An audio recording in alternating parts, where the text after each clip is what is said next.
Welcome back to the GSMC Sports Podcast, brought to you by the GSMC Sports Network. Getting into our next subject here, talking about the NBA headlines from this past weekend. Before we get into the games themselves, we had some news other than the Trae Young injury about Steve Kerr, who got a contract extension, making him the highest paid head coach in the NBA in terms of annual value. He got a 2-year, $35 million extension that is good for $17.5 million per year, which surpasses Spoelstra.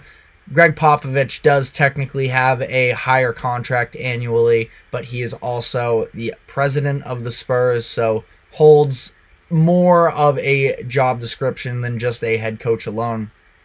As far as pure head coaches, Steve Kerr takes the reins in terms of the highest paid annually. My reactions to this is it makes a lot of sense. Now, Kerr has not been without scrutiny, while the Warriors have sort of staggered a little bit over these past couple years, but ultimately, I don't think that there is anything differently he really could have done. Now, the integration of the young pieces into the starting lineup and as real contributors hasn't been necessarily perfect. We've seen sort of the lack of development in these crucial draft slots where they've had a lot of good draft capital over the past couple years, and it hasn't necessarily panned out to be immediate success. This goes back to the James Wiseman draft in 2020, where he never fit in with the Warriors there. And I thought that it could have, because the big thing with Wiseman in that case, at the time at least, was the defensive awareness and sort of, I felt like, some of the more coachable aspects of the defensive side of the floor. And I thought that playing alongside Draymond Green was going to be able to, and Draymond specifically I reference because of how much of a vocal leader he is, how he's been the catalyst for their defense and has really held other players accountable, sometimes in a more beneficial way than others. But we saw Andrew Wiggins, of course, take the leap that he did specifically for their finals run in 2022, and I thought that we could see this organization help elevate James Wiseman to play some version of the brand of basketball that they were needing from him to be competitive. Ultimately, they end up winning a finals without him and trade him for a bunch of second round picks, for them to be exact, and in turn use those to get Gary Payton Jr. So he never panned out there. Of course, we've seen a couple of their other lottery picks. Kuminga has been a long time coming, but he is finally developing into the version of himself that made him be so highly touted coming out of high school, coming into the NBA draft, and being selected with the 6th pick. Moses Moody is someone that, again, lottery pick, wasn't necessarily seen to be superstar potential, but I thought that, and I still do think that there is some ceiling there that just hasn't been scratched. He's been dealing with a lot of inconsistencies in his playing time and in his shooting percentages as well. So, I think that is where, if you're going to give Kerr criticism, that's where it comes from. But, winning the 2022 finals the way that they did, especially after beating a Celtics team who maybe weren't the war-tested team. It's always interesting when you look at sort of the playoff failures, because it's this idea that in the NBA you need to suffer a playoff failure before becoming a championship team.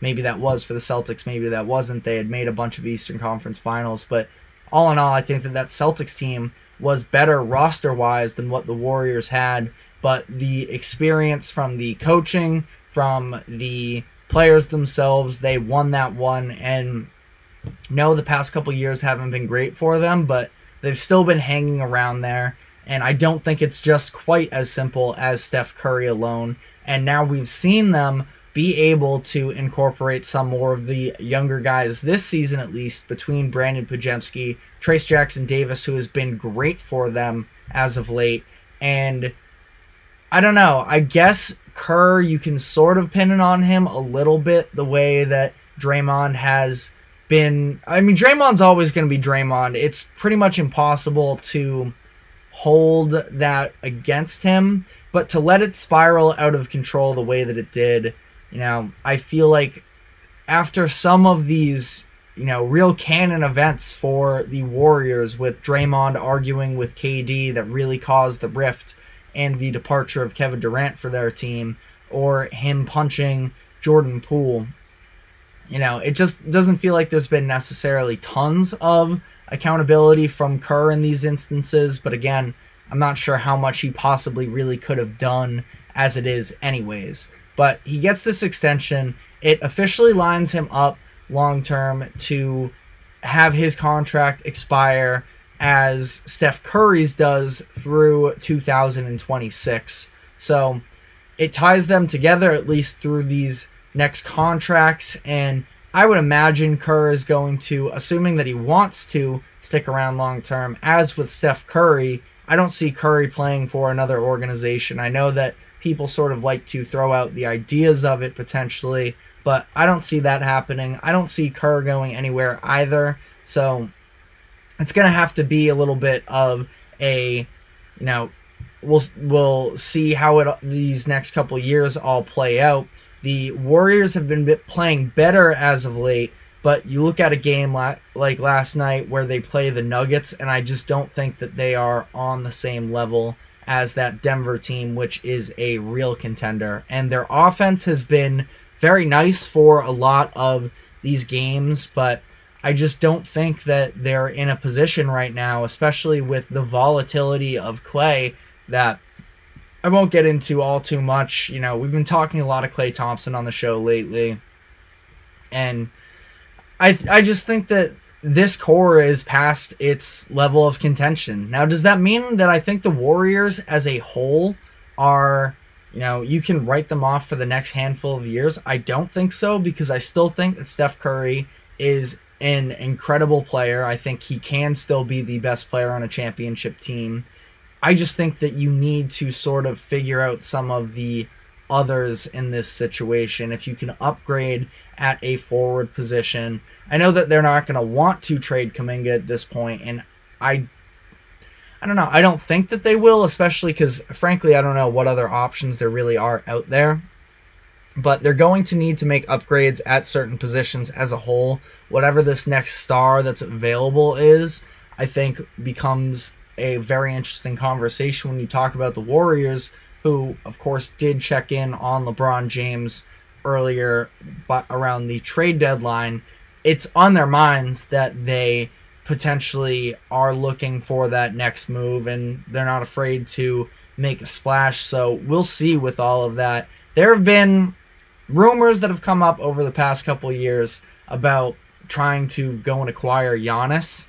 Now, Giannis probably is staying in Milwaukee. I know that he just re-signed on an extension last year, but we've sort of just seen the diminishment of free agency, really, with some of these stars in the NBA. So I don't think it's out of the realm of possibility that he could potentially get unhappy if things go the wrong way here in Milwaukee. And he talks so much about the idea of wanting to play for an organization that's all in, and that is Golden State sort of to a T, the way that they've been, for the past decade plus now. Just decade. Plus is a little stretching it a little bit, but I mean, they've been as committed to winning as anybody else in the league has, and it would be quite the sight there with Giannis in Golden State. But moving on here to sort of some of the other big storylines from the weekend.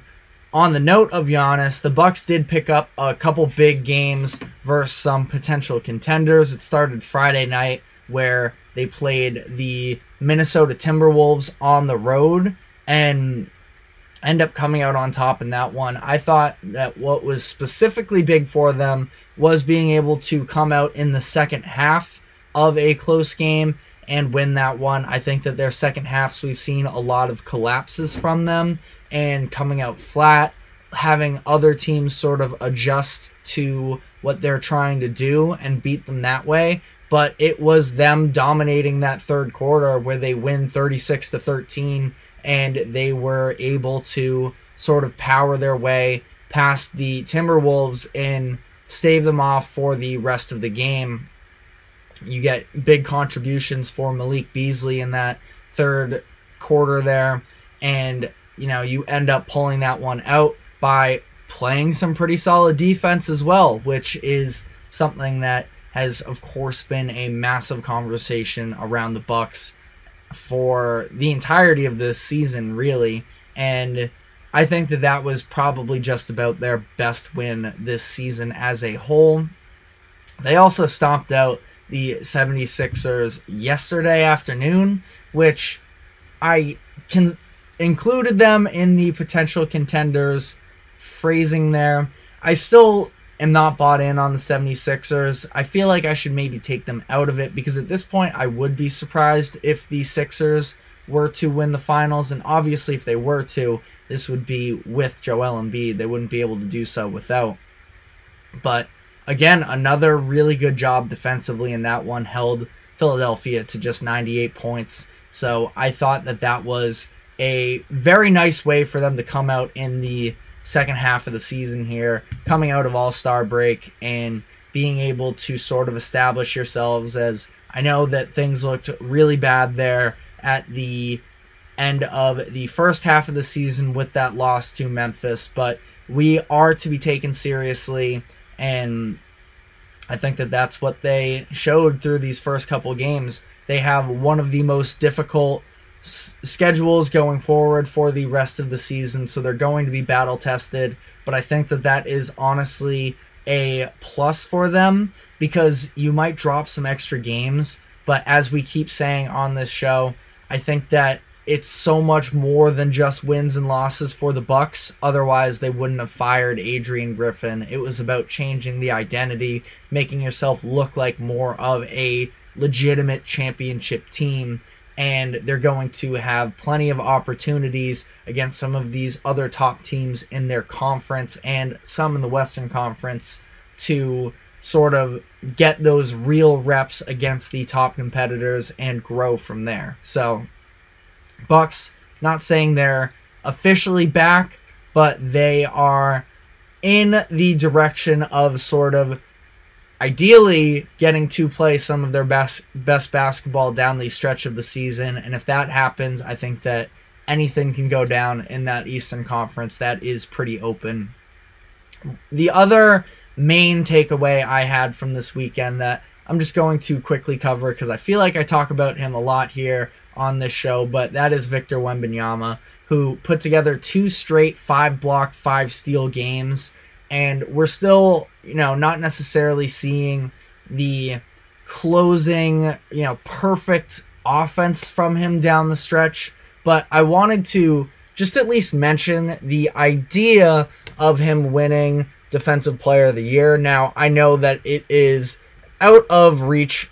Rudy Gobert has been the leader in this category for the majority of the season in terms of odd-wise, and he plays on one of the best defenses in the league. He is the best defender on that team who really controls it all. He's probably going to run away with it, but Wemby's going to make an all-defensive team. I would imagine this upcoming season. I don't remember off the top of my head. I know that the All-NBA teams are going to positionless. I'm not sure if that is included in all defensive teams, because he's a top 2 defender in the league this year. So will he be first team? If it's still positionally based, he'll probably be second team, also listed as a center. But he just continues to impress me so much. And we talked about the face of the league next year. Or last week we talked about sort of the next face of the league conversation. And I do think that he has real potential in that as well, because of just the freakish size and dimensions of him, put along with the fact that he seems like a very, a very smart, well put together young piece that could be a potential role model. And I just think that this is the worst we're going to see him at offensively, at least the least polished, and he's going to continue to get better. And I think that he is a very impressive young prospect. So that is all we have time for right now in terms of the NBA, but sure, we will be getting into plenty more as the week comes on. We're going to be taking our final break, and when we come back on the other side, we're going to be talking some college basketball after a lot of controversy going down this weekend in the NCAA. So stick with us. We will be getting into all of that right after this break.